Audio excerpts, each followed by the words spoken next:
Good day. It's a pleasure to be with you. I wish I could be there in person. I have visited Korea many years ago, long before I started learning more about Korean culture by being a student of Taekwondo for many years. So there's much more I would like to know and see, and hopefully one day I'll be able to do that. Thank you so much for inviting me to speak to you today about what I've come to call stakeholder capitalism. I know there are a lot of issues and questions, and I hope to be with you to answer some of those personally. But I want to talk today, I want to talk now about this idea of stakeholder capitalism and how it's different from the kind of dominant story about business, the old story about business. And you know what this old story is. You're all familiar with it. The old story says that business is primarily about the money. It's primarily about making profits. And it's primarily about making profits for shareholders. It contains this idea that people are, for the most part, only concerned with their economic self-interest and their short-term economic self-interest. And if I were to tell somebody that I teach business ethics, they would have to manage not to laugh and go, oh, business ethics, that's a contradiction, isn't it? That's two words, you put them together like jumbo shrimp that don't make any sense. You know, business ethics. So I didn't know business had any, or must be a short course. Those are the things that are contained, you know, in this old story. At its worst, the old story leads us to focus solely on share prices and quarterly increases in share prices. And in many companies, there are incentives to do this. But running a business today, leading a business today, is complicated. At one time, it may have been easier to focus on things like solely on earnings and share prices. But today, I think that's not helpful. And I want to talk about some good news, because what's happening all around the world, it's happening in Korea, it's happening in the US, it's happening in Europe, it's happening in Africa and South America, is business people are out inventing a new way to think about business. There's a new story, a new narrative is emerging, and it's fast becoming the new normal. Becoming a more conscious, a more responsible business are going to be what we would call the table stakes, the sort of entry ticket for 21st century successful businesses all around the world.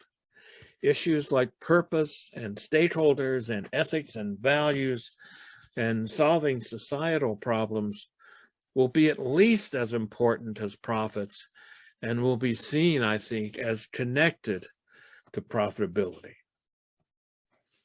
Now, in part, seeing this new story is part of what, in my view, has gone on in Korea after the financial crisis of the late 90s, choosing to invest in a variety of areas and choosing to take Korean culture to the world has been, I think, a great success, and is in part only there if you can think about this new narrative, if you can think about business as being involved in solving societal issues. Now, there are lots of ways to think about this.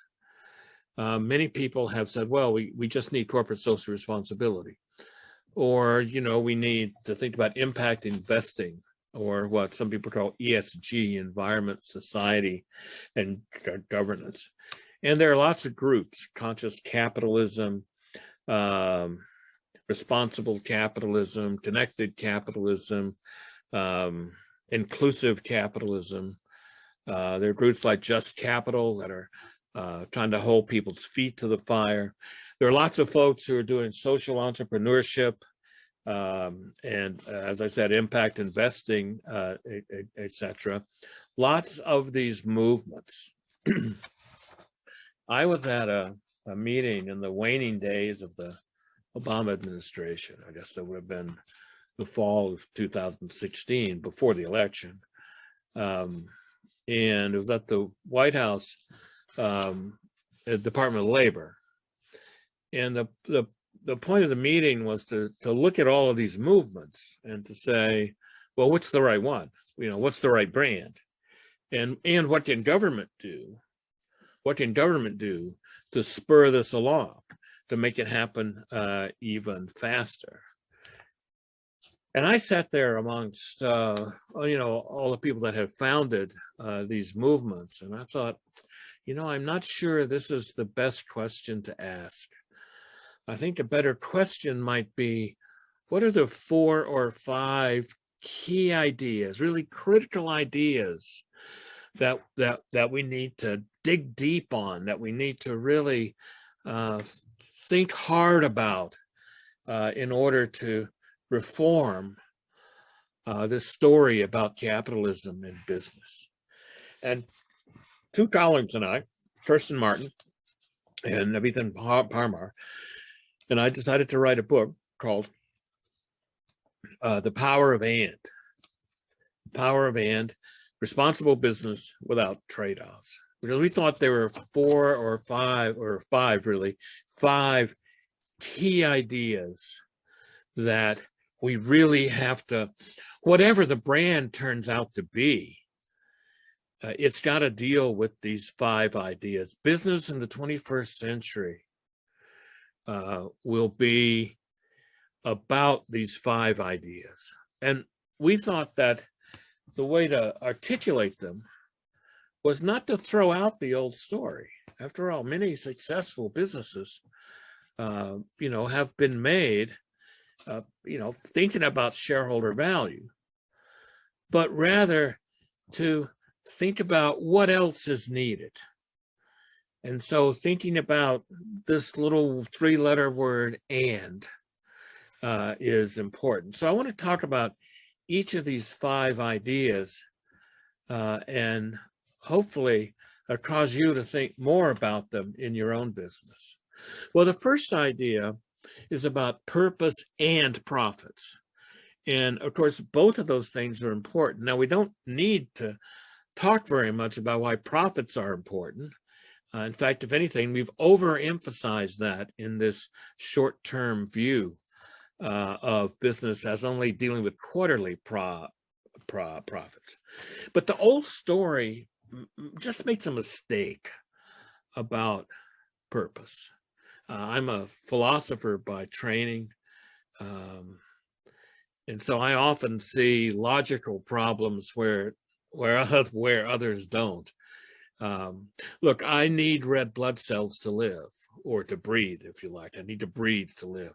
But it doesn't follow that the purpose of my life is making red blood cells or breathing. That's what philosophers would call a category mistake. Businesses must have profits to live. This idea that comes often from the left that profits are evil is a silly idea. You know, if you can't make money, you can't pay anyone, and you can't produce products, and you don't have a business. So profits are important, but that's not the purpose of a business. Not without a lot more things to say. Entrepreneurs don't start businesses, for the most part, to make as much money as they can. Oh, it's, of course, they want to make money. That goes without saying. But generally, the entrepreneurs, hundreds really that I know, they start a business because they're on fire about something. Bill Gates and Steve Jobs were on fire about the personal computer revolution and their vision for it and what they could do. Yes, they built very successful, profitable companies. And they built it based on that sense of purpose, that passion that's there. It's purpose and profits. And to think through at least some of the consequences of this, purpose, doesn't live in the purpose statement. Many companies have statements of purpose or philosophy, etc., and those are good. They articulate the main ideas of why the company should exist and why anybody should care, and you need those things. But you also need that purpose to live in the details, to live in the systems and processes of a company. To say that people are very important is one thing. If you have a lousy human resource system, I don't think you mean people are very important very well. Or to say, look, ethics is one of the most important things we have, but then there's routine cheating on expenses or something like that. You don't mean it. So it's not just saying the words, it's also having the systems and processes be a part of that. Purpose is incredibly important. And because it's important, we need to encourage people to give feedback, to push back, to give dissent. In every culture around the world, there's a culturally appropriate way to push back. It's not always to be a rude American like we have. Other cultures have different ways of pushing back, of dissenting, of giving feedback. But those ways are there. And if purpose is important and you want to lead with purpose, you've got to build in feedback and pushback and people disagreeing. So purpose and profits is the first key idea that this new capitalism needs to be built around. A second key idea, no surprise to anyone who's ever heard me talk or read anything I've written, is about stakeholders. Every business has always and will always create and sometimes destroy, but try to create value for customers, suppliers, employees, communities, and the people with the money. It's about stakeholders and shareholders. Successful businesses figure out how to get these going in the same direction. Now, many people have said, look, the difference between Freeman's idea of stakeholder capitalism and Milton Friedman's idea of shareholder primacy is that Freeman says there's more stakeholders than shareholders. And well, that's right. I mean, that is a difference, but I don't think that's the main difference. The main difference is that yes, there are more stakeholders than shareholders, and shareholders themselves are stakeholders. They have an important stake. But the main difference is that stakeholder interests are interconnected. How you treat customers will depend, for instance, on how you treat employees. If you're in a retail business and you don't treat employees very well, they're probably not going to treat customers very well. And if, again, you're in a business and you're not a good citizen in the community, it's probably true that when those community members become customers or employees, they won't think much of you. The logic here is the value created for customers is a function of the value you create for the others. Sometimes there's conflict. Sometimes you're tempted to trade off the interest of customers with the interest of employees, and you need to resist that. What you want to do is use your imagination to figure out how to get both of them in the same direction, going in the same direction. The phrase I like, I'm kind of an amateur musician, and the phrase I like is harmonize. You want stakeholder interests to be harmonized. Why? Because in harmony, the notes are different. I don't like the idea we got to align people's interests. That means we got to all be the same. No, stakeholder interests are not the same. You don't want them to be the same, but you want them going in the same direction. Notes are different, but they sound good together. And the trick in running a great business is to get stakeholder interests to go in the same direction so that they sound good together. The other way to think about stakeholders, so there's more than shareholders, they're interdependent, is that we have to think about stakeholders in relationship terms, not transactional terms. What do I mean? Well, when you're in a relationship, there's a presumption that that relationship's going to continue. Many companies have adopted the language of partnership with their suppliers. There's a presumption that it's not just this contract, that it's gonna lead to more. So we can invest in this relationship. We can invest, and we have some notion of caring for each other and having each other's back, as we say, or being sure that there's some ongoing commitment here. In a transaction, there's only a commitment as long as the transaction is there. In relationships, there's a presumption that it's going to continue. Think about personal relationships for a minute. With a child or a partner or a friend, there's an assumption that this is going to continue through time. And there may come a time where the relationship gets broken and you have to end it.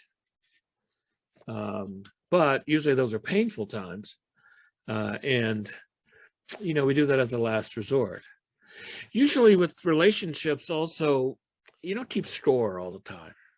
You don't keep score every day. I've been married. I'll just use a personal story. I've been married to my wife for 45 years. If I were to go down the hall, she works here at UVA as well. If I were to go down the hall and say to her, babe, I think you owe me 3. I think you're up 3. You're ahead in the score by 3 in our 45-year relationship.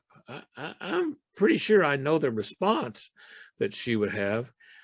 It wouldn't be very good. She is a second-degree black belt in Taekwondo, and it would not be very good for me. I think if that were the case. Why? You don't keep score all the time.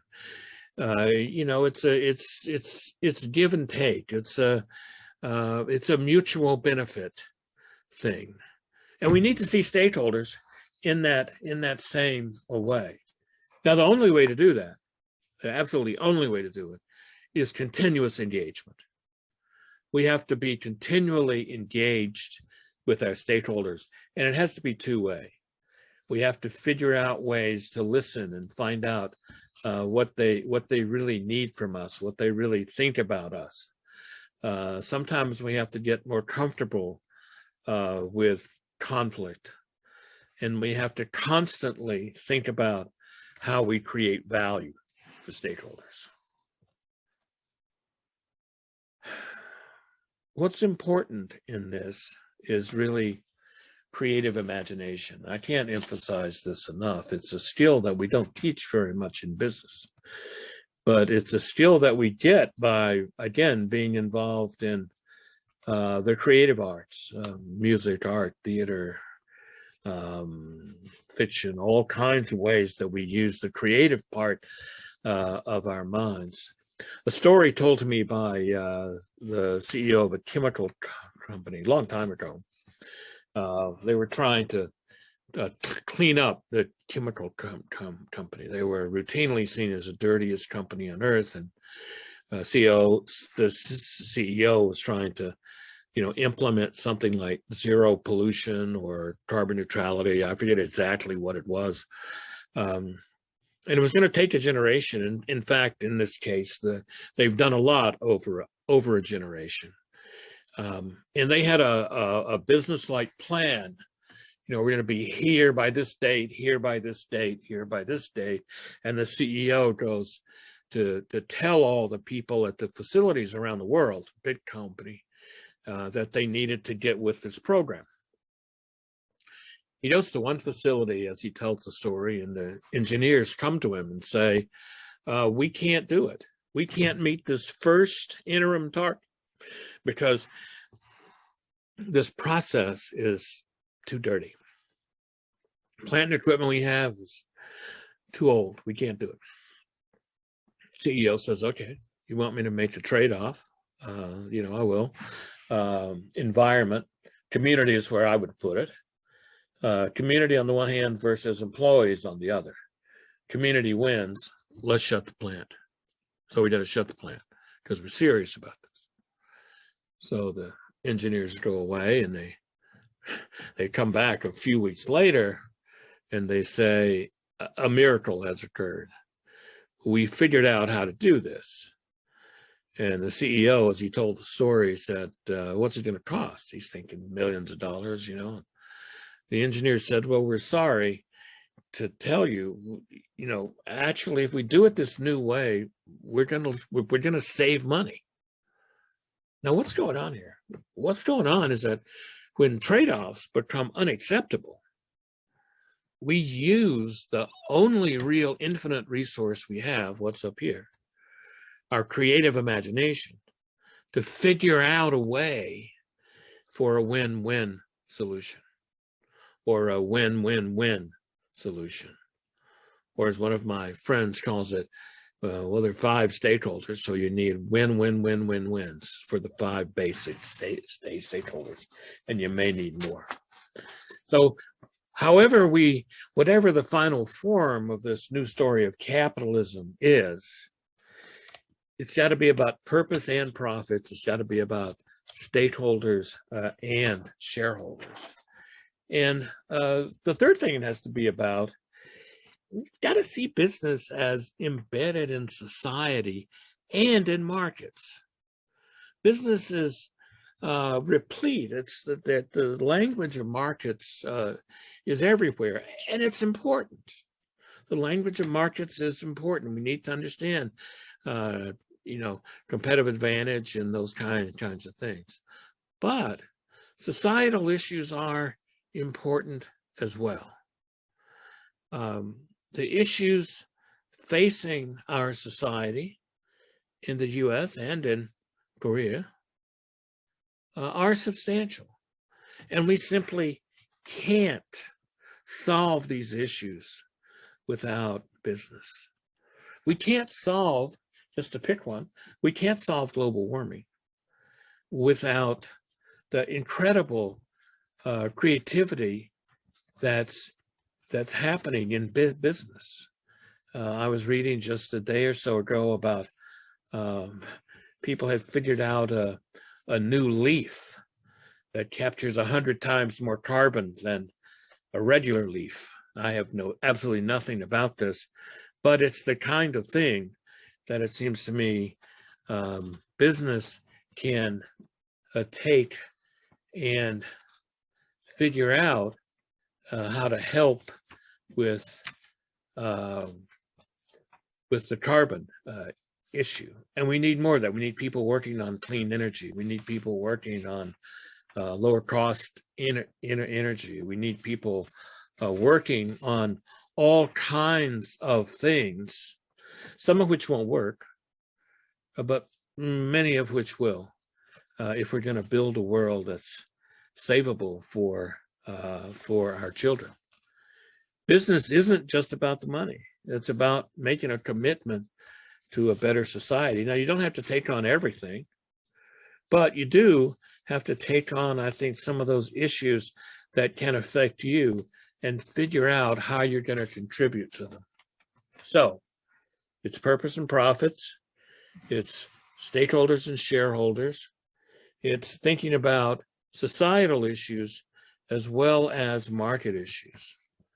A fourth idea, I shouldn't have to say this, but unfortunately I do, is we need to see people as complexly human as well as economic. Of course, we're economic creatures. Of course, that's part of who we are, you know, but we're more than just one-dimensional maximizers of our short-term self-interest. Look, anyone who's ever been in love, who's ever had a child, knows that we're capable of incredible acts of kindness. And of course, we know we're capable of incredible acts of selfishness and violence. All we have to do is look at our history for that. All we have to do is look around the world and see where some things have broken down and violence occurs. But we're capable of being not only self-regarding, but other-regarding. Yes, there are people who are, all they do is worry about their short-term economic self-interest. And we call them sociopaths. And, you know, we try to avoid them whenever we can. Business is about the complicated human beings. It's about, yes, people that are self-interested, but it's about people who love and care, are capable of great acts of kindness. And we have to embrace our complexity rather than try and simplify it always to economic interest. There's a great theorist by the name of Harry Levinson. He used to hang out at the Harvard Business School in Boston here in the US. And Levinson was a psychoanalyst, and he sort of enjoyed being what we would call a curmudgeon. I don't know if there's a word in Korean for that or not, but you know, someone who's kind of old like me and who doesn't pay much attention to the nice way to say things. And so Levinson would ask people, he'd go, what's the main way people think about motivation in companies? And most people would say, well, it's about rewards and punishments. It's about carrots and sticks. And so Levinson would draw a picture. And at the end here on this side is a carrot, and on this side is a stick. And there's a big question mark in the middle. And he would say, what animal do you think about that's between a carrot and a stick? And most people would say donkey, jackass. And Levinson coined an idea, which I love, called the great jackass fallacy. And what he said was, you know, maybe people are more complicated than jackasses. He said, and it's a little worse than that. You know, if you treat people like jackasses who only care about rewards and punishments, carrots and sticks, they start acting like it. They start trying to get the carrot and avoid the stick. We need to treat people in our companies as complexly human. Yes, they're economics. Yes, we need to reward them, and we need to acknowledge them and care about them and treat them with dignity and respect. And as leaders, we need to free them to use their creative imagination, because that's the way we're going to really create value. So 4 ideas: purpose and profits, stakeholders and shareholders, business as societal as well as subject to market forces, and seeing people as complexly human as well as economic. And finally, we go back to this issue of putting business and ethics together. This idea that business people aren't ethical. Look, of course, business people make mistakes. Of course, there's scandals. But for every scandal, for every Enron, scandal, there are 10,000 businesses out just with people trying to do the right thing. Most people, most of the time, tell the truth, keep their promises, and act responsibly. And we need to expect that from them. And we need to expect that from our businesses and not make allowances when that doesn't happen. But separating business from ethics is a mistake. Business is one of the most noble institutions that we've ever invented. It's the best way, the best institution about social cooperation. It's how we cooperate together to create value that no one of us could create alone. And we need to see integrating ethics and business together. That requires a conversation about business and ethics. It requires being tolerant of people who want to push back. And it requires a commitment to listening to each other and caring for each other. So this new story of business, which I'm going to call stakeholder capitalism, has 5 key ideas. It has to deal with purpose and profits, stakeholders and shareholders, business as a societal institution, as well as a market institution, seeing people as fully complex and human as well as economic, and putting business and ethics together. If we do those things, we can escape this idea of the short term, the focus only on short-term profits. Now, I want to caution you about one thing here. I've heard for many years, okay, Ed, this stakeholder idea makes sense, but it makes sense in the long term. You know, it doesn't make sense in the short term, or ethics makes sense in the long term, not in the short term. Now, think about this for a minute. Here's the short term. Here's the long term. If it makes sense in the long term, as the short term gets nearer, when does it start making sense in the short term? Well, the long term moves as well. So I've become skeptical, maybe it's just because I'm old, but I've become skeptical of the short term, long term distinction.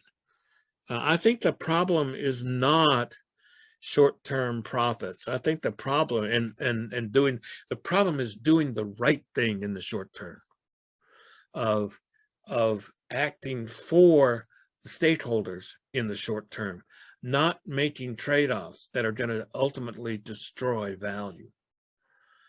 And that's the hard thing. This is easy to say. It's easy for me to say, but it's hard to do.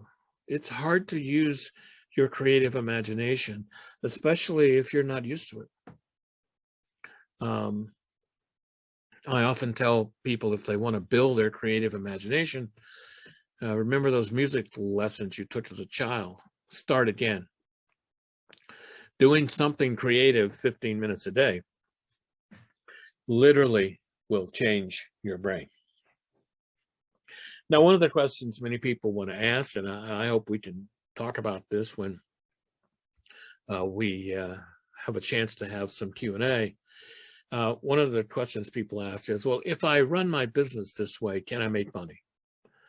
What they usually mean is that a guarantee? Is it a guarantee that I'm going to make money if I run my business this way? And my advice about guarantees is, I think they come with refrigerators, but I don't think they come with businesses. You know, were you guaranteed to make money if you try to run your business only along shareholder terms? I think the Great Recession, the global financial crisis, should have gotten your attention to no. There are no guarantees here. A better question, and again, that's kind of what philosophers like to do. I think a better question is, not am I guaranteed to make money, but is it possible? Is there a proof of possibility that if I run my business along stakeholder capitalist ways, which we know in our hearts is the right way to do it, is it possible that I'm going to make money? And the answer to that is absolutely. That's been done.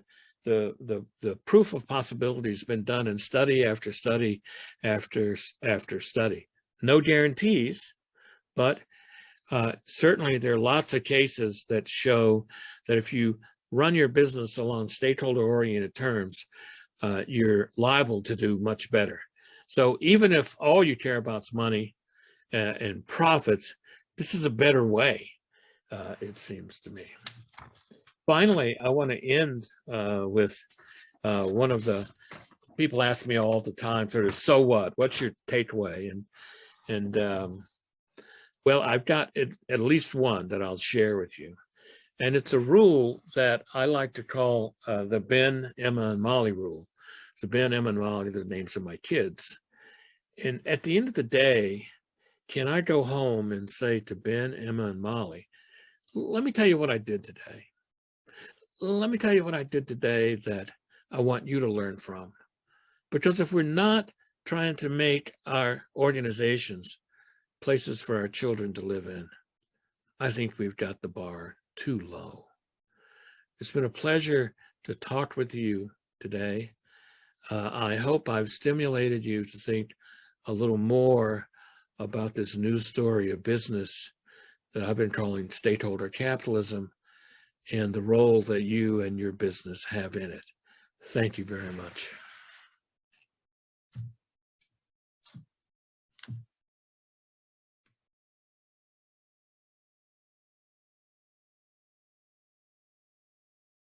사전에 받았던 질문을 제가 5개 우리 토론자들로부터 받았습니다. 그래서 첫 번째 질문은 제가 이제 메일로 보내드렸는데 답장을 우리 에드워드프리만 교수가 하고 우리 통역을 받도록 하겠습니다. 첫 번째 내용은 이런 겁니다. 우리 단기적 수익성에 집착하는 분기 자본주의의 경영의 폐해가 많이 보고되고 있다. 분기 자본주의 경영은 미래 투자를 소홀히 하여 회사의 장기적인 지속 가능 성장에 도움이 되지 않는다. 극단적인 주주 중심 이론에 의하면 CEO가 기업의 단기 실적을 올려야 하고, 이렇게 하기 위해서는 직원한테 투자하지 말아야 되고, 협력업체에게 이익을 많이 내야 되고, 사회적 책임은 최소화해야 되고, 그러면 단기적인 수익은 올라가지만 기업의 장기적 지속 가능성은 크게 해치게 될 거다. 여기에 대한 조언을 부탁한다. 이렇게 이야기했습니다. 오케이, 에드워드프리만. Okay. Thank you very much thank you very much for having me. I'll try to answer what I understand the question to be, that, you know, what's the effect of focusing on short-term quarterly earnings and doing that again and again. I think, as you said, this is not a way to run a healthy business. And often what happens is you make trade-offs that are false trade-offs. You try and say, well, if I cut spending on marketing, or if I cut spending on employees, I can raise profits. The problem with that short-term managing is you never acknowledge the interdependence of stakeholders. How you manage employees affects how you manage customers. You can think about profits. The right way to think about profits is to think about them as an outcome of how you manage customers, suppliers, employees, and community. And how well those relationships go are going to determine the level of profitability. Now, as I've gotten older, I've become more skeptical of this idea of short-termism. I want to confess I'm incredibly in favor of the short term. When you get to some point in your life, you know, the long term is next Tuesday. So I think sometimes we have the short-term, long-term distinction because we don't want to do the right thing in the short term. So we say, well, in the long term, it'll work out. Well, the long term, we're all dead. So I think we need to do the right things, figure out how to create as much value as we can for stakeholders in the short term. And the way to have a great long term is to have a great short term and keep it up. So let me just stop with that. Okay, thank you very much. This is the number 2 question. Question number 2 in Korean. Sorry, yeah. 단기적 이익을 극대화하려는 펀드와 지속 성장을 추구하는 기업 사이에 갈등이 일어나고 있습니다. 주식 가격 상승으로 단기적 성과를 추구하는 펀드와 장기적인 지속 가능 성장을 추구하는 경영자와 충돌하고 있습니다. 그 펀드와 그 펀드의 투자를 받은 기업 간의 갈등이 일어나고 있는 경우 펀드가 회사의 주요 주주라는 사실 때문에 이러한 행위를 허용해도 되는 것인지요? 이렇게 두 번째 질문 드렸습니다. Okay, please. Well, I don't know anything about South Korean law and who can sue who about things, but I am pretty sure that it's very easy for entrepreneurs to find what I would call bad money, and bad money is money that forces you to do things for the fund, not for the business. In the US, at least, oftentimes entrepreneurs think that finding money is the most important thing, but it's not. In today's world, there's a lot of capital, and there are a lot of ways to find capital. What we are missing is really good ideas. And if you have a really good idea and you craft that and you mold it and you make do with the monies that you can, get from friends and family and borrow and all of those kinds of things, and then you might find somebody who believes in the idea as much as you do. The rush to find capital and to create a unicorn is a mistake for entrepreneurs. They need to focus on the passion that they have. Think about how some of the great companies got started. They got started in somebody's garage. They got started, in somebody's college dorm room. And so those are people with passion trying to reshape the world. And that's what's important, not just finding money. So thank you so much for your excellent idea for us regarding question number 2. Actually, this is the question number 3. 당신은 2019년 미국 기업의 목적을 바꾸는 비즈니스 라운드 테이블 선언에서 당신의 입장은 어땠는가, 어떤 역할을 하셨느냐 이렇게 한번 물어봤습니다. 네. Well, I was very much in favor of what the Business Roundtable did and what they said. They've been criticized as well. They haven't done enough, but those criticisms are always there. I did not participate in the Roundtable statement. I wasn't asked to, but I would have if I could have. They're very much in line with my own ideas. We need a new story about business. It has to be about stakeholders. It has to be about purpose. And so I think what the Roundtable did was give a lot of emphasis to those ideas, as did the CEO of BlackRock, Larry Fink, who said, if you want us to invest in you, you better take purpose and stakeholders seriously, as have other big Wall Street firms, etc. So I don't think there's any going back. The message is clear. Business in the 21st century is about stakeholders. Capitalism in the 21st century is about stakeholders and purpose. And now there's lots to do, but we have to figure out how to measure things and do other things. But I think businesses have kind of gotten the message. Thank you very much. This is question number 4. 당신이 창안한 이해관계자 이론이 올해 한국경영학회의 학술대회 주제로 고려되고 있습니다. 그만큼 한국에서 이해관계자 이론에 관심이 높다는 뜻인데요. 한국의 조언을 부탁합니다. Well, look, I get way too much credit for stakeholder theory. Lots of people, developed it over time. I'm very happy that it's the theme of your conference and that it's a hot issue in Korea. I think if my advice to companies is, you've been doing this for a long time. Now you're aware that you're doing it, so you can improve it. There are lots of ways to start. Some companies need to start with respect to purpose. Others need to start with respect to, let's see if we can understand how our stakeholders are connected to each other, what that interconnection is. And there are lots of ways to do that. I don't think there's any one way to run a stakeholder-oriented business or an ethical business. There are lots of different ways. There are lots of different ways to do that.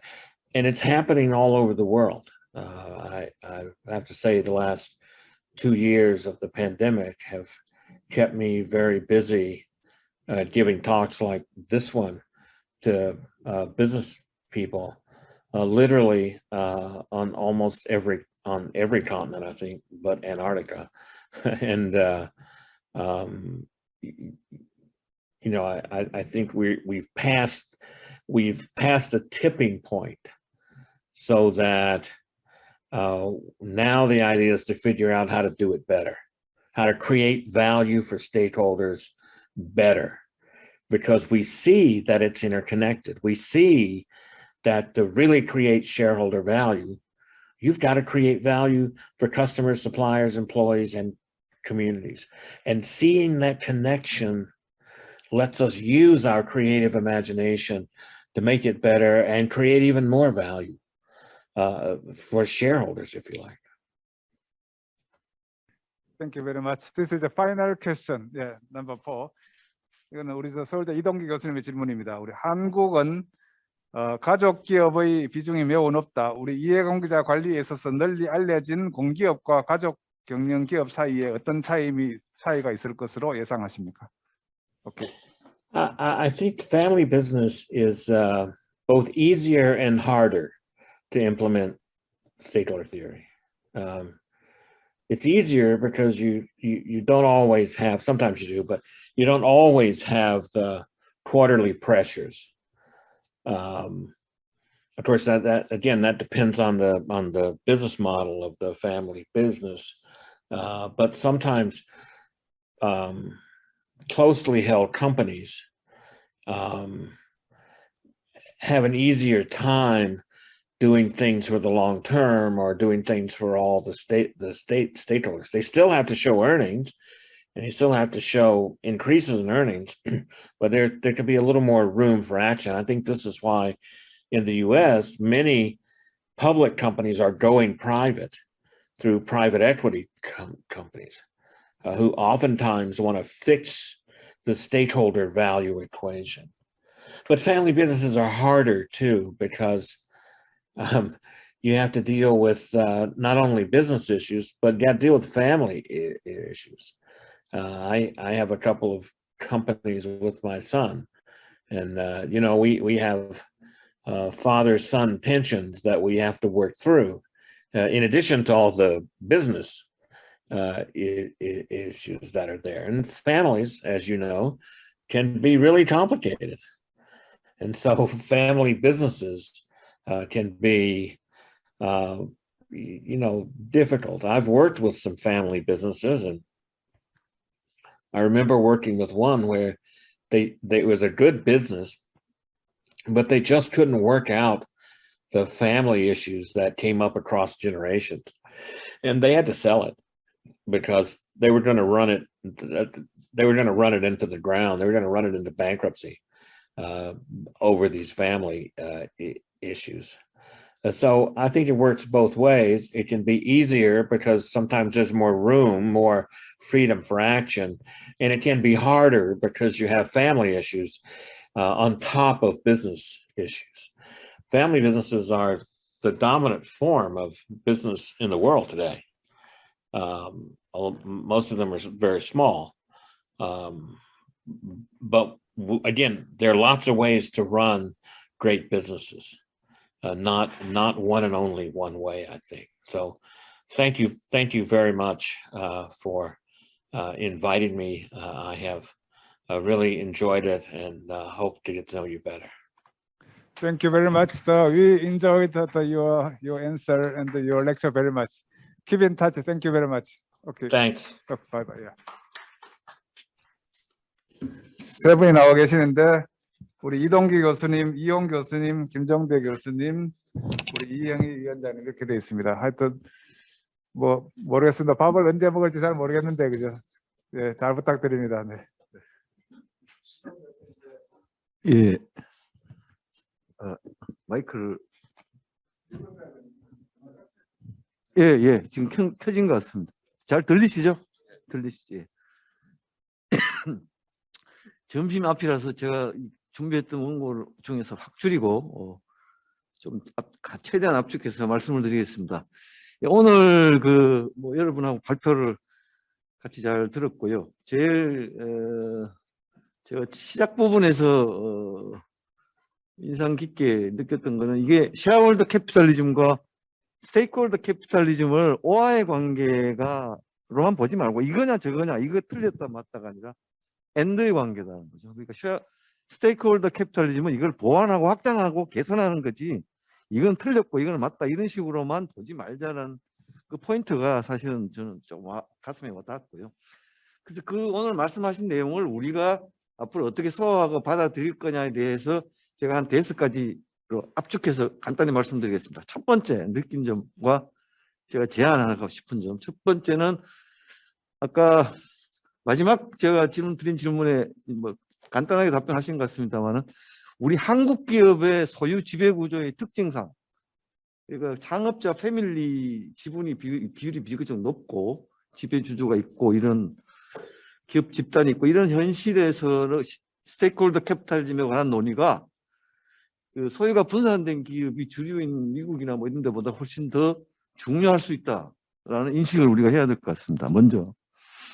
두 번째, 또 특히 이제 우리 정책 당국자나 이런 분들에게 부탁드리고 싶은 거는 오늘 이런 이해관계자 중심 경영 논의가 시사하는 중요한 포인트는 경영 체제나 뭐 기업 지배 구조의 다양성이 굉장히 중요하다는 얘기입니다. 뭐 이해관계자 경영도 기업마다 어떤 회사는 직원을 강조하고 어떤 회사는 뭐 고객을 더 강조하고 어떤 회사는 협력회사를 강조하고 약간씩은 다 다른 모습일 수가 있습니다. 그래서 지배 구조의 다양성이 중요하다는 게 굉장히 중요한 이 시사점인데 이러한 다양한 대안이 공정하고 경쟁하는 것이 이제 굉장히 중요한데 획일적인 규제를 만들어서 그거를 인포스하려고 그러는 성향이 이제 정부에 너무 크다. 이거는 앞으로 뭐 ES 중에 G에 해당하는 문제일 수도 있습니다만 굉장히 조심해야 될 문제다라는 거죠. 세 번째, 역시 이제 개념적인 타당성에도 불구하고 아직 이걸 현장에 적용하기에는 이해관계 자본주의나 아니면 관련 ESG나 굉장히 쉽지가 않다 사실은. 그래서 현실적으로 재무적 가치와 사회적 가치의 충돌 사례가 나타나서 최근에 뭐 프랑스의 다농이나 특히 가장 최근에는 영국의 유니레버 같은 회사는 이해관계자 자본주의로 가다가 지금 다시 거꾸로 주주자본주의로 돌아가는 듯한 모습을 보이고 있습니다. 간단하지 않은 문제라는 얘기죠. 그래서 이것을 효과적인 실행을 위한 이제 논의가 좀 앞으로 점점 적극적으로 이루어져야 된다. 그리고 그것을 위한 이제 방향으로 네 번째, 제가 기업의 미션 또는 아까 뭐 퍼포스라고 하는 뭐 목적, 이념 이런 걸 회사마다 다 가지고 있는데 현재는 대부분 추상적인 구호라는 거예요.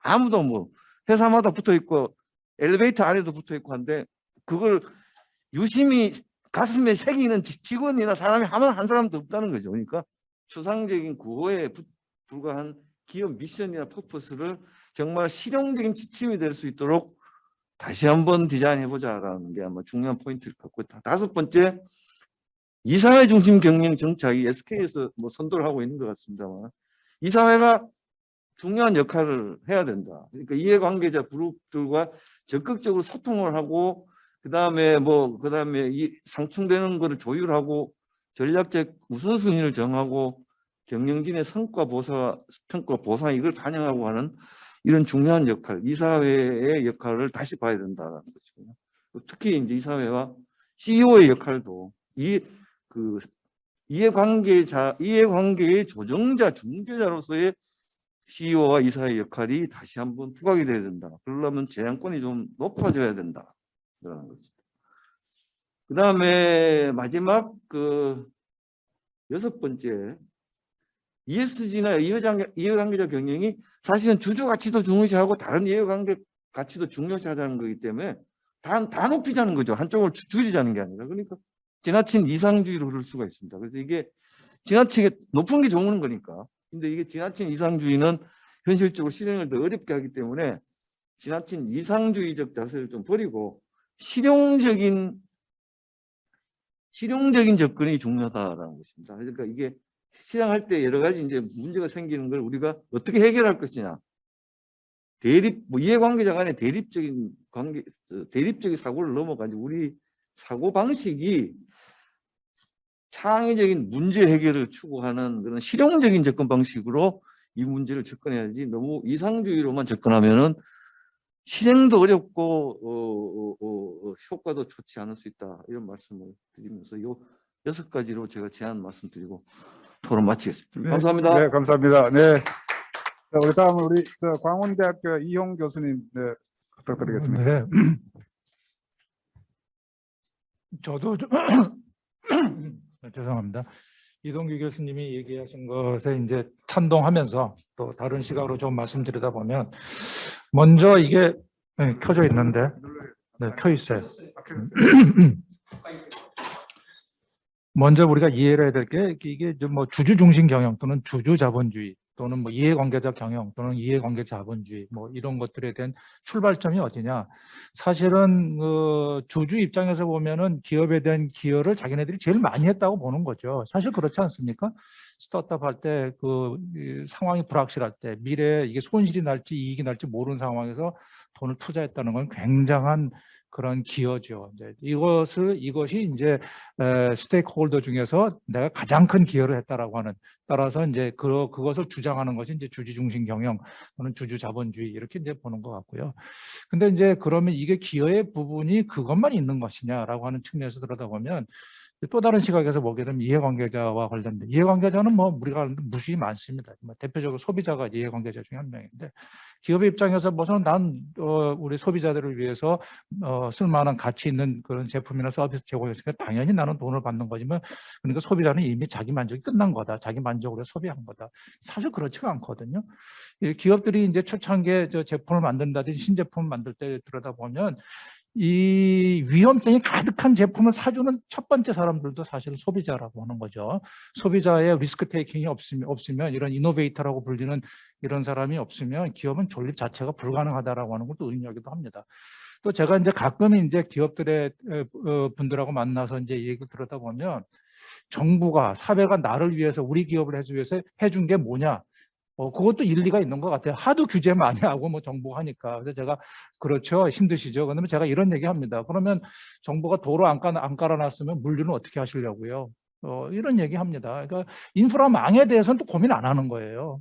그건 당연히 있는 거고, 그건 공기 같은 거고, 우리한테 불편한 거 당장 뭐 이런 거죠. 그러니까 주주 이해 중심 경영이 바로 이런 속성도 일부 가지고 있는 것 같아요. 내가 프라이어티가 넘버 원이 돼야 된다라고 하는 거. 이런 부분들이 있고 또 마찬가지로 이제 근로자도 마찬가지죠. 뭐 월급 다 줬는데 뭐 또 계약 상황에서 다 계약적으로 다 만료된 상황인데 이렇게 이해할 수 있겠지만 사실은 종업원들의 엑스트라 노력, 또 여분의 노력이 없으면 또 우리가 기업이 돌아가지 않지 않습니까? 이런 것들을 이제 우리는 어떻게 조합을 할 거냐라고 하는 게 이제 굉장히 큰 문제 같아요. 그래서 이제 저는 이제 경영학을 좀 오래 해본 그런 경우로 보면 사실은 학자들이 가지고 있는 오류가 한 가지가 있어요. 뭐냐면 가정을 아주 심플하게 할수록 이론이 아주 클리어합니다. 그러니까 이제 이 관계도 주주 이익으로 보게 되면요 모든 논리 구조가 심플해져요. 아주 명확하게 뭐 수학적으로 다 전개할 수 있고 다 합니다. 근데 변수가 많아지면요 뭐 할 게 굉장히 복잡해져요. 그러니까 이런 우리 머릿속에 있는 어떤 그런 생각의 구조가 단순해지게 만들어지는 쪽으로 이론이 발달한 그런 부분도 존재합니다. 이건 대표적인 게 이제 재무관리 같은 경우는 이거 뭐 주식에 대한 그 기본적인 어떤 그런 중심성이 없으면 이해가 잘 안 되는 학문 분야니까. 또 법도 그렇지 않습니까? 이 분야에 되지 여러 분야가 되면 헷갈리잖아요. 이제 이런 것들이 주주의 어떤 그 중심 경영에 대한 어떤 사회적인 흐름을 끌고 왔다, 저는 그런 이제 이해를 하고요. 그러면 어디로 가야 되느냐? 근데 이제 저는 한 가지 저는 반대하는 것이, 최근에 와가지고 등장한 게 차가운 자본주의, 따뜻한 자본주의 논쟁이 벌어집니다. 저는 이제 그거는 아니라고 보여집니다. 그러니까 도덕적 프레임 속에서 이 경영을 봐서는 안 되는 거다. 조금 더 우리가 합리적으로 들여다본다면, 합리적인 어떤 시각에서 들여다보면 결국 기업의 이윤 극대화라고 하는 것은 영원히 우리가 없앨 수 없는 전제다. 근데 그것을 단기적으로 볼 거냐 장기적으로 볼 거냐의 차이다. 이 장기적으로 본다는 게 전략적 사고가 들어간다는 것이고요. 단기적 사고가 드는 것은 관리적 사고만 존재한다는 거잖아요. 이거를 우리는 어떻게 들여다볼 것이냐 하는 관점에서 들여다봐야 된다라는 게 저는 이렇게 기본적인 생각입니다. 그래서 뭐 꼭 따뜻해야 되냐 자본주의가, 뭐 그거는 저는 좀 논리적인 문제가 있을 것 같다. 이 말씀을 드리는 이유 중에 이제 하나가 이제 바로 뭐냐면, 재밌는 게 이제 로마 교황청에서 이런 질문 하나 던졌어요. 여성을 해방한 주체가 누구냐? 이게 물어봤는데, 물론 뭐 여성 운동가들도 있을 수 있겠죠. 근데 재미있는 게 뭐라냐면 세탁기가 여성을 해방시켰다, 이렇게 본 거죠. 왜냐하면 엄청나게 많은 허드렛 일을 세탁기가 세탁을 많이 해야 되는데, 추운 겨울에 강가에 가서 세탁도 해야 되는데 세탁기 때문에 여성들이 편리해졌고 시간을 가질 수 있게 됐다. 그래서 이것이 여성운동의 촉발점이 되기도 한다. 이런 얘기를 했단 말이죠. 그러면 기업이라고 하는 것이 가지고 있는 것이, 그러면 기업은 이렇게 사회를 했으니까 나는 기업은 그러면 뭐지, 이타적으로 그냥 따뜻한 자본주의를 만들기, 여성을 해방시키기 위해서 그런 제품을 만들었냐? 아닙니다. 결국 돈을 벌기 위한 목적으로 그런 행위를 했다는 거예요. 이 부분에 대해서는 우리는 부정할 수는 없다. 그래서 그것은 단기적으로 내가 이것을 들여다볼지 장기적으로 이것이 더 유리할지에 대한 전략적 판단의 문제로 들어와야 된다라고 하는 그런 이슈고요. 그다음에 이제 또 하나만 좀 더 설명드리냐면, 최근에 이제 보면 기업의 역량이냐 생태계의 역량이라에 대한 논의가 붙기 시작했습니다. 과거에는 기업이 잘해서, 어떤 기업이 잘해서, 예를 들면 삼성이면 삼성전자가 잘해서, 삼성전자만 잘한 것이 아니라 삼성전자를 둘러싸고 있는 기업의 생태계가 잘해서 이런 거 아닙니까? 예를 들면 우리가 화장품이 왜 갑자기 잘 팔려? 한국에 와보니까 한국의 여성들이 피부가 굉장히 뽀얗고 굉장히 잘 하더라. 근데 그것이 화장품이 덕인 것 같더라. 그래서 화장품 가게가 잘 된다는 거 아닙니까? 그러면 소비자들은 한 일이 없습니까? 이런 것들에 대한 어떤 시각을 우리가 가질 필요가 있어서, 이것이 결국 뭐냐면 전략적으로 우리가 기업의 이윤국 대화를 어느 시각에서 봐야 될 거냐 하는 측면이 좀 우리가 고려해야 될 것 같고요. 최근에 제가 글을 한 개 쓴 게 있어서, 이게 이제 교보 생명과 관련된 건데, 저는 참 그래서 이게 글을 쓰면서 이게 도대체 무슨 사건인가를 나름대로 제가 조사를 해봤더니, 어피니티 컨소시엄이라는 데하고 교보하고 이제 전쟁이 붙은 것 같아요. 근데 그래서 그러면 계약을 잘못했겠지. 보니까 계약을 잘못하셨더라고요. 이게 재밌는 게 외국계 회사인 어피니티 등이 당시에 대우 인터내셔널이 가지고 있는 주식을 사들이면서 교보생명의 주식에 투자한 게 아니에요. 기존에 남이 가지고 있는 걸 사들이면서 우리가 교보 전과 같이 대우 인터내셔널에 적어도 우리가 우호 지분을 남아 있을 테니까 우리하고 이제 이런 어떤 그 계약을 하나 체결합시다라고 해서 그 계약을 체결하셨던 모양이에요. 이제 여기서 이제 서두에 흐름이 잘못된 거죠. 그 당시만 해도 이제 이 PF라고 하는 것의 정체를 한국이 잘 모를 때였다고 생각했던 2012년 정도 되었으니까. 근데 이제 여기에 악성 그 계약 조건이 하나 있었대요. 3년 뒤에 예를 들면 교보생명을 상장해야 되고, 안 되면 공정 가격이라고 하는 걸 사들여라. 근데 나중에 알고 보니까 이게 악성 계약이라는 거죠. 근데 그러면 그래가지고 요청한 게 한 40만 원, 주당 한 40만 원쯤 된다 그래요.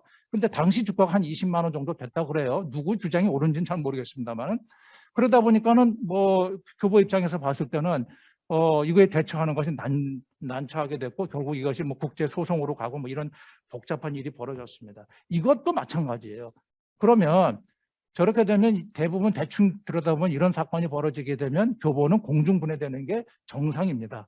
그럼 공중분해시키는 게 사회적으로 옳은 일이냐? 왜? 주주의 어피니티가 이제 투자를 했으니까 그거냐? 아니면 그것이 아니라 다른 시각에서 봐야 되느냐 하는 것들에 대한 어떤 그런 굉장히 어떤 그 갈등적인 요소를 우리가 들여다볼 수가 있는데 이 역시 주주 자본주의냐 이해관계자 자본주의냐하고 굉장히 밀접한 관련성이 있습니다. 만약에 회사가 절단 나게 되면 뭐 꼭 교보뿐만 아니라 많은 기업들이 그렇게 절단 나는 회사들이 많습니다. 절단 나게 되면 당장 피해를 보는 사람들은 근로자고 종업원이에요. 상당 부분에 많이 이제 물갈이가 일어나고 뭐 여러 가지 뭐 하겠죠.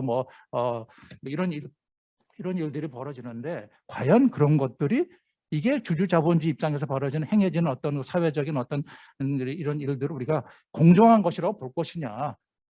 이게 주주 입장에서 봤어도 과연 어피니티 입장에서도 당연히 이익을 맥시마이즈 한다고 볼 것이냐라고 하는 어떤 그런 문제가 존재한다는 거예요. 그래서 이런 부분들에 대해서 우리가 조금 더 깊이 있게 과연 주주 자본주의냐 또는 무슨 뭐 이해관계자 자본주의, 저는 자본주의라는 단어를 빼버리고 그냥 이 주주 경영이냐 이해관계자 경영이냐라고 하는 것은 기업이 가지고 있는 전략적 판단 따라서 우리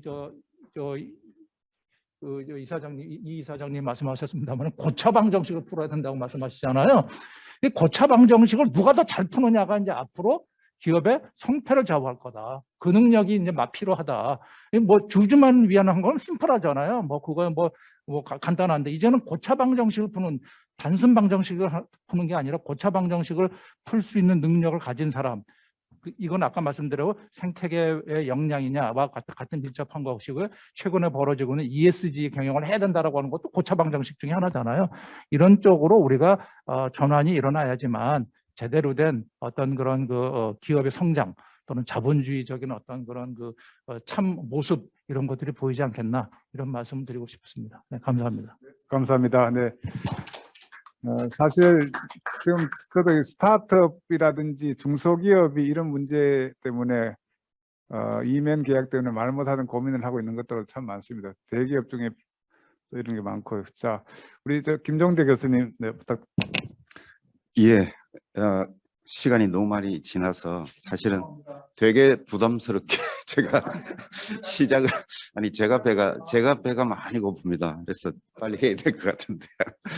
예, 우선 뭐 프리만 교수 초청해가지고 이렇게 얘기를 듣게 해주셔서 오거나이저 하신 분들한테 감사하다는 말씀을 드리고요. 저는 이제 토론이 이런 식으로 진행되는 줄 몰랐고. 프리만 교수하고 우리하고 같이 인터랙션이 있을 거라고 생각을 했었고요. 그리고 이제 주로 프리만 교수의 그동안의 저서와 오늘 강연과 이런 데 주로 초점을 맞췄었습니다. 안 듣고 있지만 그래도 좀 얘기를 하고 싶어 하고요. 저는 이걸 오랫동안 생각을 해왔고 또 우리 신임 회장님께서 이 이해관계자 자본주의를 조금 그러니까 개념화하고 구조화하고 이론화하고 하는 데 대한 그 이니셔티브를 우리가 한번 해보자라는 생각을 하셨어요. 그래서 저도 이제 거기에 동감을 해서 지금 뭔가를 찾기 위해서 그냥 단순한 사례를 발굴하고 이런 개념이 아닌 뭔가 가이드를 줄 수 있는 어떤 뭔가를 만들어 보자. 뭐라고 이름 붙여야 될지도 잘 모르겠네요. 사실은 그 작업을 하고 있습니다. 근데 너무나 어려운 작업이죠. 사실은 이 갈등 관계가 있다거나 뭐 아니면 이슈 해결해야 된다거나 하는 단편적인 사례나 그런 거는 뭐 우리가 얼마든지 찾을 수가 있는데 이게 저는 이제 어떤 질문부터 시작하느냐면 이게 이해관계자 자본주의 이런 말이 도대체 성립이 되는 건가? 우리가 자본주의라는 말을 붙이려면 뭔가 있어야 되는 거거든요. 예를 들면은 국가자본주의, 우리 프리만 교수가 얘기하는 국가자본주의, 노동자본주의, 경영자 자본주의, 투자자 자본주의 이런 용어들 우리 써왔잖아요.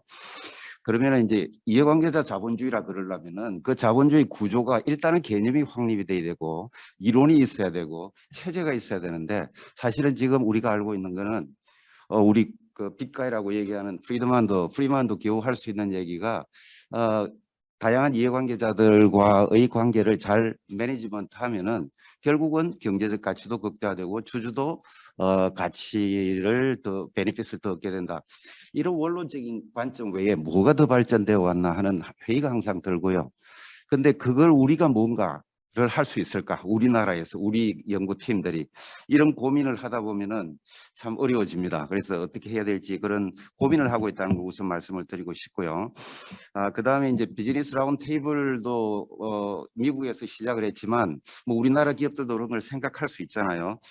과연 이걸 우리가 어떻게 받아들여야 될지, 정말 일반 대중들이 가지고 있는 기업들에 대한 인식을 조금이라도 더 생산적이고 포지티브한 쪽으로 바꿀 수 있는 액션일까, 그게 하는 고민을 지금 저는 갖고 있습니다. 다 아시겠지만 지금 그 선언을 하고 나서 대부분의 학자들이 또는 대부분의 산업계나 운동가들이 그 정말 거의 그린워싱 수준이다라고 대부분 다 결론을 내리고 있는 상황인 것 같은데요. 우리나라 기업들이 과연 거기서 뭘 얻어야 될까, 이런 생각을 좀 하고 있습니다. 그러니까 찰스 슈왑, 클라스 슈왑이라든지 그 세계 경제 포럼이나 아니면 우리가 지금까지 얘기했던 레리 핑크나 이런 사람들이 얘기하는 걸 들어보면 거의 일치된 의견이 결국은 주주의 부를 극대화하기 위해서는 장기적으로 경제적 가치를 극대화하기 위해서는 단기에 매몰되면 안 되고 다양한 이해관계자들의 베네핏과 웰빙을 생각해야 된다. 여기에 그냥 일치된 의견을 보이고 있는 것 같고요. 그리고 우리가 그걸 부정할 수는 없고, 그리고 사실은 이 프리맨도 그런 시각을 갖고 있죠. 1980년 책에서부터 계속 그걸 강조하고 있는 거죠. 그래서 전략적으로 접근을 해야 되고 이해관계자들 관계를 잘 매니지먼트 해야 되는데, 이게 그 사람의 일관된 주장인데, 그래서 저는 항상 이제 고민이 뭐냐면은 경영학에서 얘기하고 있는 전략적 접근과 뭐가 다를까?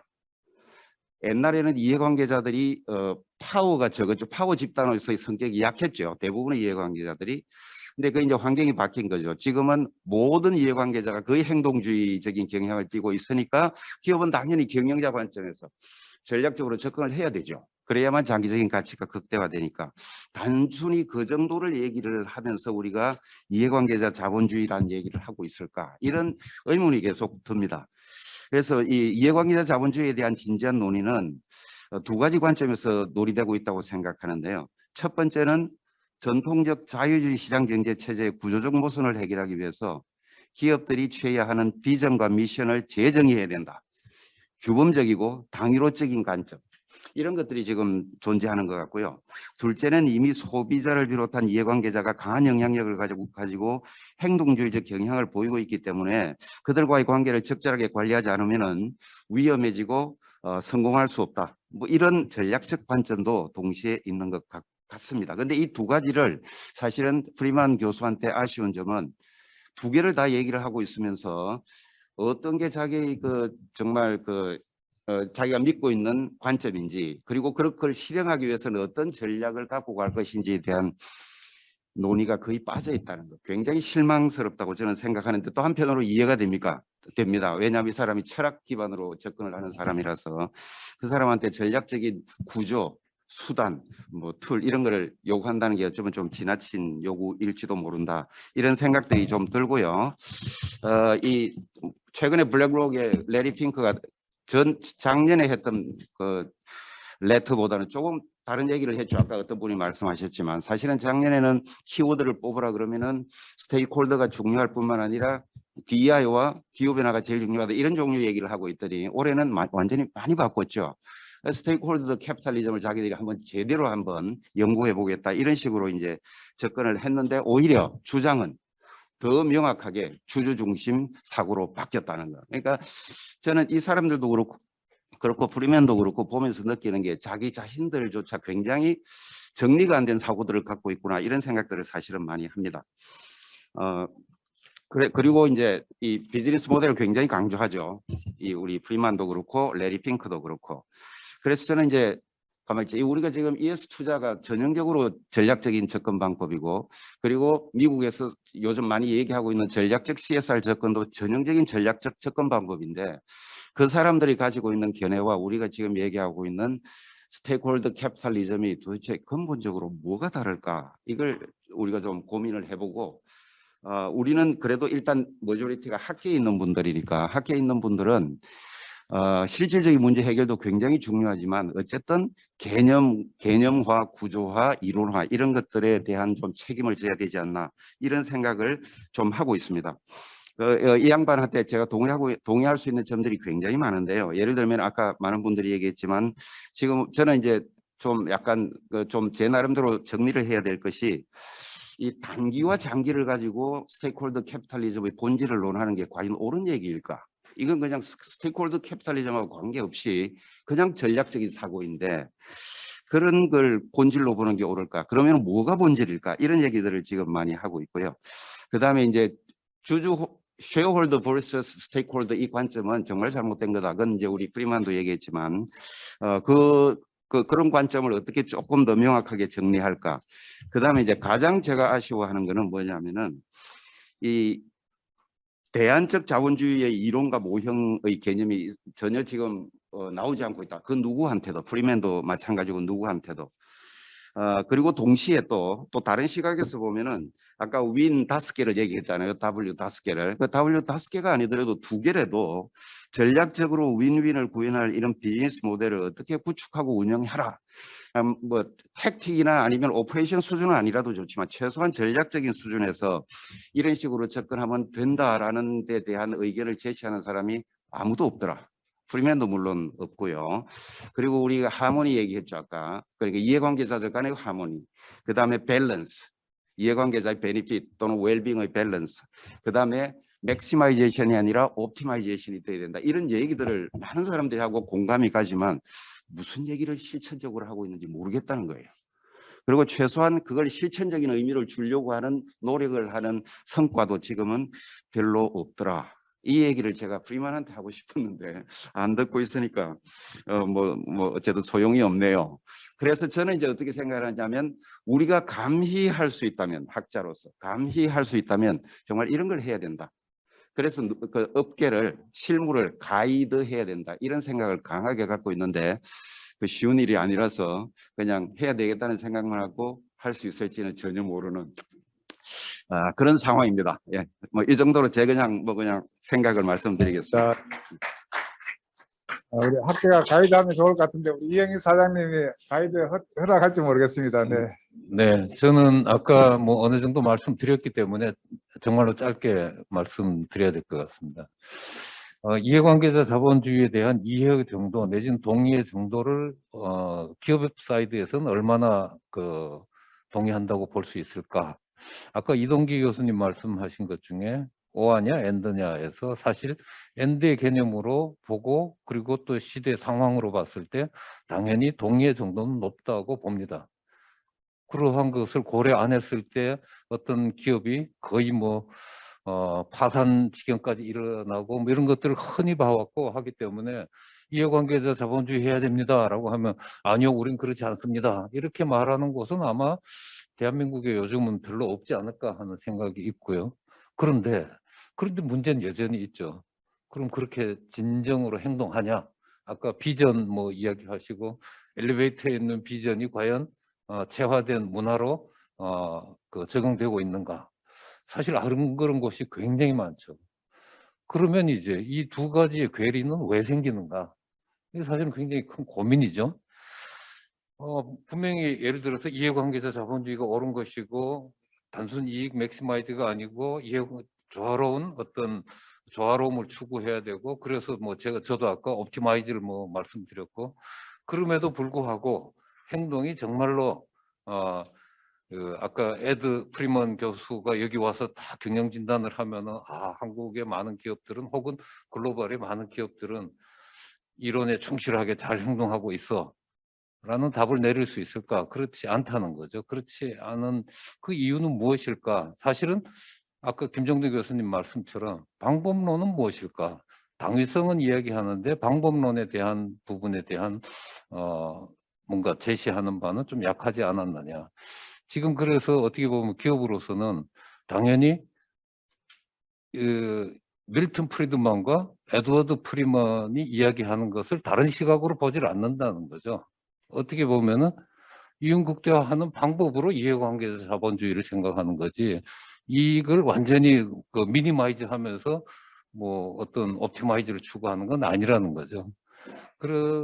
어쨌든 그러한 차원에서 하는 것인데 지금 그게 적정한 것이냐? 방법론은 다른 무엇인가를 제시해야 되는 거냐, 이런 부분에 대해서 우리 학계에서 좀 더 좋은 의견을 주시면 감사하겠다 하는 생각으로 제 말씀 끝내겠습니다. 감사합니다. 네, 혹시 뭐 꼭 이 말 안 하면 밥을 못 먹겠다 이러신 분 계시나요? 네. 그러면 이제 마지막 정리를 하도록 하겠습니다. 어쨌든 우리 기업의 목적에 대해서 이제 고민해보는 그런 시간이었고요. 사실 기업가 정신이라고 하는 것은 기업가의 사회 변화에 대한 꿈을 고객의 경험으로 바꿔주는 거니까 그런 과정에서 우리가 해야 될 일은 굉장히 많은데, 그래서 피터 드러커는 경영학을 아트라 그랬습니다. 경제적 가치와 사회적 가치가 절묘하게 균형을 만들어가는 그런 아트 수준의 접근이 앞으로 필요하지 않을까 이런 생각이 들고요. 이런 좋은 방향의 토론과 세미나를 만들어주신 우리 한상만 교수님, 이장우 교수님, 이영희 부회장님 감사드리고 끝내도록 하겠습니다. 감사합니다. 네.